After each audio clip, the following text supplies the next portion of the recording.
마지막으로 확실한 성과를 위해 조직부터 바꾸겠습니다. 안전 어벤져스와 인문학의 날로 비전을 공유하고 역량을 키우는 원팀의 토대를 만들었습니다. 타운홀 미팅과 바른 소리단으로 실무자의 목소리를 의사결정의 중심에 세우고 있습니다. 하반기에는 청년들과 참신한 아이디어를 발굴하고 포상하여 더 적극적인 정책을 만들겠습니다. 이상 보고를 마치겠습니다. 고맙습니다. 박수 한번 칠까요? 잘하셨어요.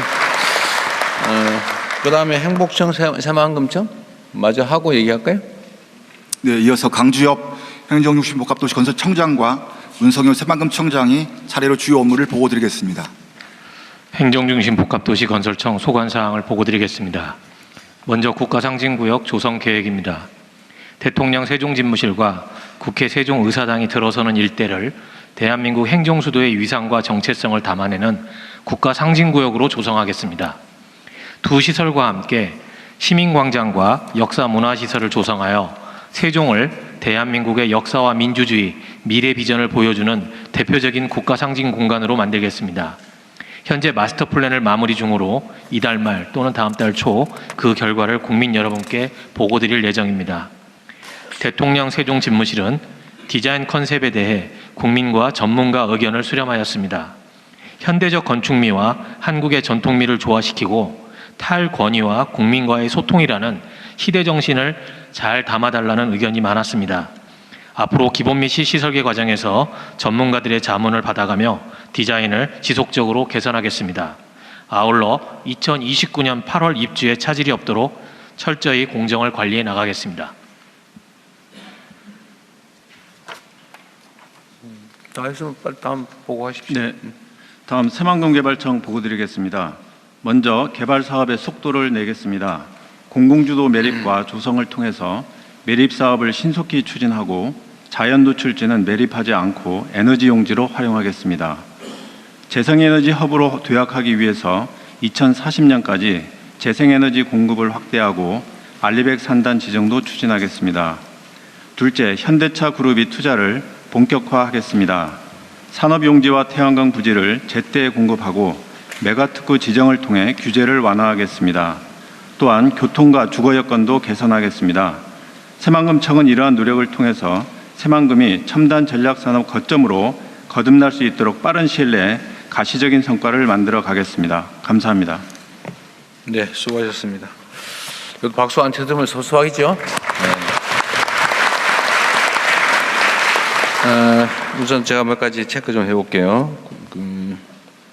전에 인천공항공사의 주차장을 뭐 이상하게 해가지고 부정 뷔페 의심이 있다는 등 뭐 그런데 그건 해결 다 됐습니까?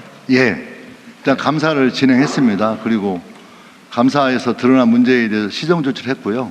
그래서 일단 직원들하고 그 손님들하고 이용할 수 있는 걸 분리했고요. 그렇게 해서 한 20% 내외가 실제 단기 주차장 같은 경우에는 그 이용객들이 이용할 수 있는 게 상승되었다는 수치를 확보했습니다. 그 전에 보니까 어디 보도 언론 보도에 나왔던 건데 하여튼 고객들이 차를 안 맡기면은 엄청난 먼 거리를 다녀야 되게 설계를 바꾸고 그 앞에서 차 세우면은 수수료를 줘야 되는데 그걸 많이 올려가지고 뭐 그 업체를 이상하게 선정한 것 같다. 그런데 그 사업은 그럼 중단된 겁니까? 네, 중단됐습니다. 중단되고 그다음 뭐 직원들한테 무슨 너무 많이 전기 주차권이 배정돼 있더라 이 문제도 해결을 좀 하셨어요? 예.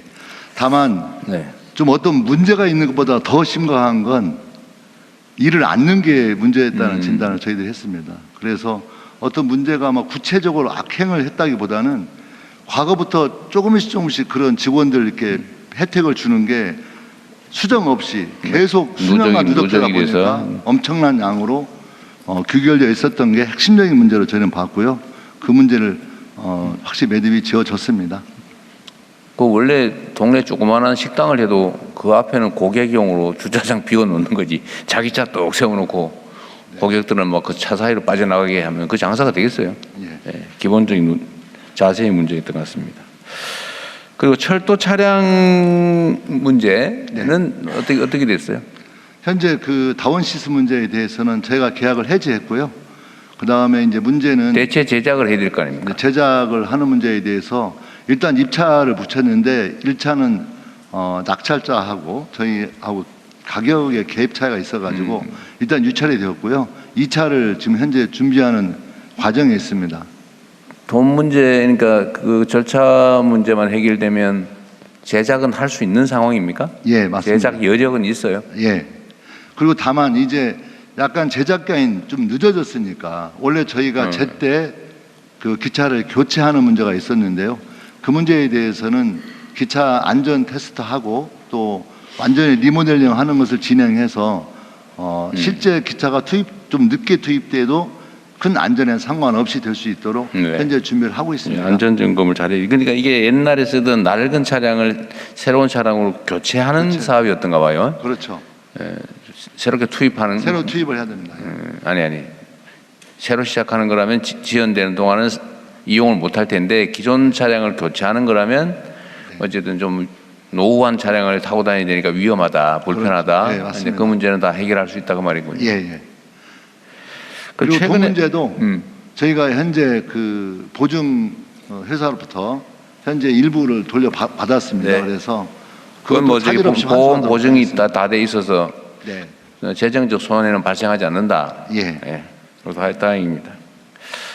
그리고 요새 국민들께서 관심이 많은 부분인데 이 고속도로 휴게소 정상화하는 거. 예.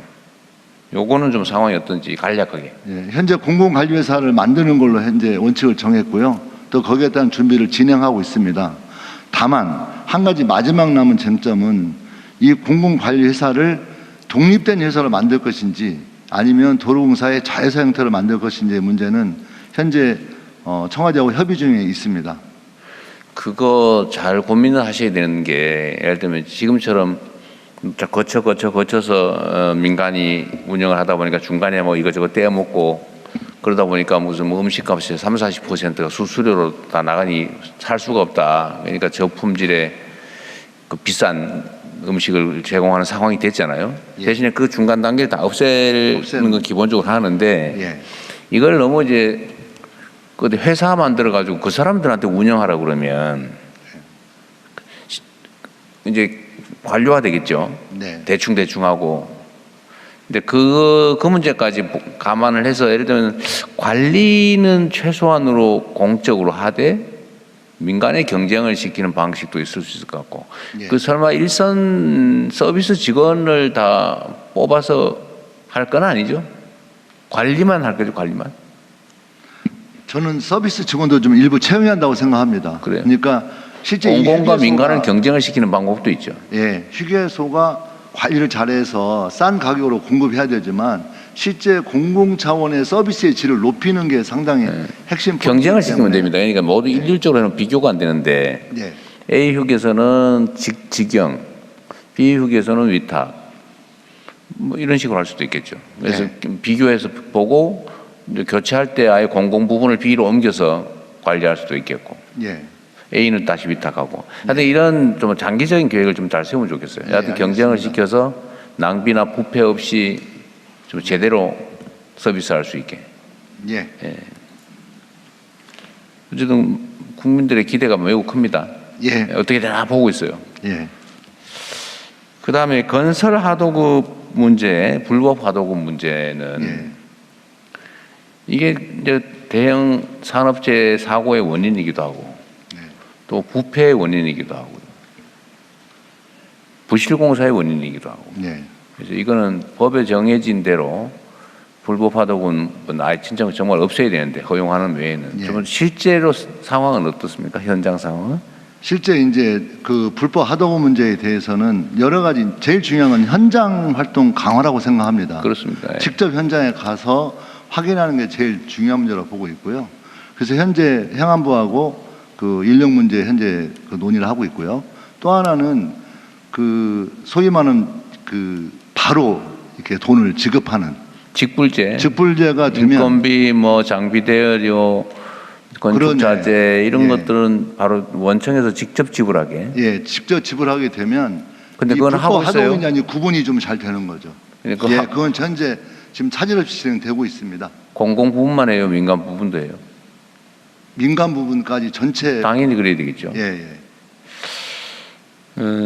하도급 불법 하도급 신고 포상 제도나 이런 거는요. 네. 불법 하도급에 대한 제재 강화는 어떻게 됐어요? 그러니까 제재는 강화하고 포상은 어떻게 높이는 강화하셨어요? 좀 구체적인 수치에 대해서는 건설국 담당 국장 얘기해 보십시오, 누가. 예. 예, 건설정책국장입니다. 제재는 영업정지의 경우에 단 한 번만 불법 하도급을 하더라도 과거 4개월에서 1년까지 강화해서 하게 돼 있고 영업 정지를 강화하고 그렇습니다. 그다음에 신고 포상금도 제한이 있었는데 이제 제한을 풀어가지고 지난번에 1억 5천만 원 정도 신고했을 때 약 300만 원 정도를 받았지만은 이제는 거기 한 3배 정도의 그 포상금을 받을 수 있게 되었습니다. 앞으로는 그 제재를 강화하고 또 포상금을 높여가지고 기준은 포상을 하면 그 이전 단계로 제재금이 있어야 되잖아요. 정부 예산 과징금을 받은 곳에서 30%까지 과징금의 30%. 과징금은 강화를 했어요? 과징금도 어느 이제 정도로 강화했습니다.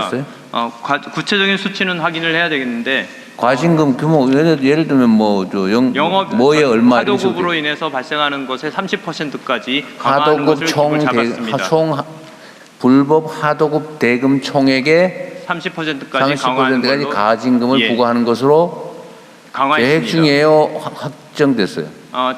대통령령을 개정을 하였습니다. 개정했고 뭐 제도는 준비됐고. 그런데 거기에 대통령님, 저희가 그 농림부에서 그 조사하시고 국세청에서 조사하시는 인력들이 굉장히 부러웠습니다. 지금 현재 내가 저희는 일단 물어보는 얘기도 먼저 좀 합시다. 예. 그 과징금을 부과하면 부과된 금액의 30%를 신고 포상금으로 상한 없이 지급한다. 그렇습니다. 하도급 대금 불법 하도급 대금 총액의 30%면 엄청나네요. 과징금. 예, 규모가. 걸리면 망하겠네요. 거의 하도급 해가지고 남는 게 기껏해야 한 10%나 남을까 말까 한데 그 불법 하도급에 대한 과징금은 누구한테 부과하는 거예요? 사업자에게 부과를 하고 있습니다. 아니 사업자가 이제 도급한 사람도 있고 받은 사람도 있고 한데 누구한테 하냐고. 하도급을 준 사람에게. 준 사람에게? 네. 받은 사람은 안 하고. 그건 확인을 해보겠습니다. 그래요? 쌍방이 동시에 위반한 것인데 그죠? 예, 그렇습니다. 준 사람이 더 위반이 클 수는 있겠네요. 자기가 위반을 했으니까. 그렇습니다. 아까 하던 얘기 마저 해보세요. 저희가 그 국세청 같은 경우에 그 인력을 활용해 가지고 그 비용 대비 많은 세수를 확보를 했었는데 저희가 AI 기반으로 해보니까 금년 같은 경우에 한 15,000 개 현장을 좀 봐야 되겠다. 12만 개 중에서 1,500개 현장 정도는 확실하게 봐야겠다고 했지만 네. 현재 인력으로는 한 600개 정도밖에 못 보는 상황입니다. 그래서 저희가 재정당국과 그 추가적인 인력을 좀 확보하는 걸 요청을 하고 있습니다. 그래서 산림청이나 농림부 또는 국세청과 같이 현장 점검을 해서 관리할 수 있는 인력을 확보해 주시면 저희가 확실하게 근절하겠습니다. 어디 검토를 한번 해보도록 하시고요. 근데 예, 저건 뭐 공무원 정규직이 아니라도 일자리 사업으로 임시로 그 부처가 이게 신청하면 그 됩니다. 불시에 점검을 해서 걸리면 불법 하도급 대금 총액의 30%까지 과징금을 부과당한다 그러면 이게 제대로 알려지면 말이에요. 그 불시에 이 사업장 저 사업장 예고 통보하지 말고 갑자기 가서 하면 무서워서 내가 보기엔 불법 하도급 못할 것 같은데 30% 떼이면 그 사실상 거의 망하는 거 아니에요?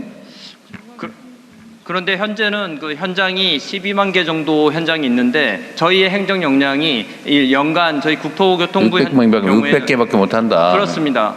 그러니까 사업자들 입장에서는 몇 명 있어요? 각 지방국토청에 2명씩 해서 10명이 전담 인력이 있고요. 네. 아직은 턱없이 부족한 상황입니다. 그래서 저희가 지자체랑 10명입니다. 준비한 게 있는 것 같아요. 그죠?